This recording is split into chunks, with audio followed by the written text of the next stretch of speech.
It's not every day that Ferrari releases a new car, and this one is something special. Meet the 488 GTB. It's a successor to Ferrari's most successful car ever, the 458 Italia. Now, while the car looks a little bit similar to its predecessor, the big difference is here under the bonnet.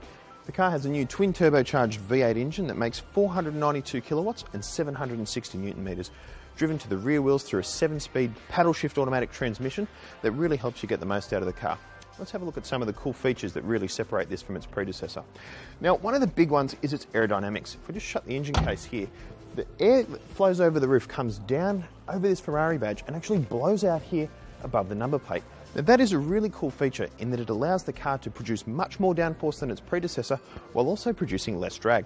Now, if you have a look under here as well, the exhaust pipes have been raised up so that we can have a bigger diffuser than before, and the diffuser is actually an active piece as well. It can raise and lower itself to basically change the way the car handles, giving it more grip at high speed. Now, on the side here, we've got these massive new air intakes, which are very different to the previous car. Now, the 458 Italia took its air in just here into the corner of the window, but the big turbos on this thing need a lot more air than that, so it gulps air through this huge intake by the side of the car that also feeds its twin intercoolers. Now, the car's quite different at the front as well.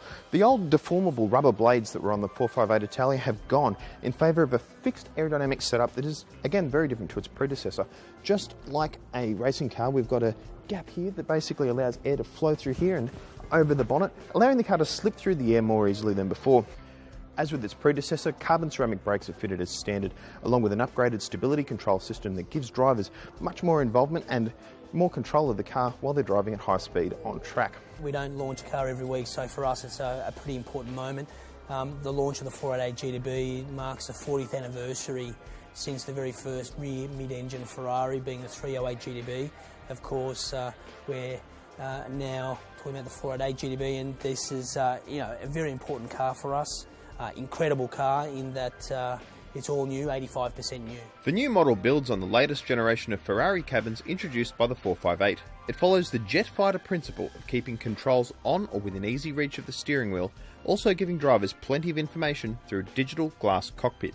The interior offers immense potential for customization, with leather, carbon fibre and suede available in a variety of colours and combinations to suit individual customers. While Ferrari's options have plenty of potential for customization, owners need to be quite careful with their shopping list, as this Silverstone Grey example you see here has more than 80 grand in additional options. Another one of the differences here is that Ferrari has put a little bit less in the way of equipment into the new model, allowing it to be quite a bit cheaper. Now, the average Ferrari customer spends around 65 grand optioning up their cars, and this model here certainly has some pretty cool features. But the biggest change with this model is its price. Available for less than $480,000, the 488 is significantly cheaper than the 458 Italia, which was well more than $500,000 plus options. But the catch is that if you want to buy one, you'll be waiting a long time to drive it. Some customers who've ordered theirs a long time ago will receive their cars in time for Christmas. But for others, you could be looking at 2 years or more before you get behind the wheel of this new Ferrari.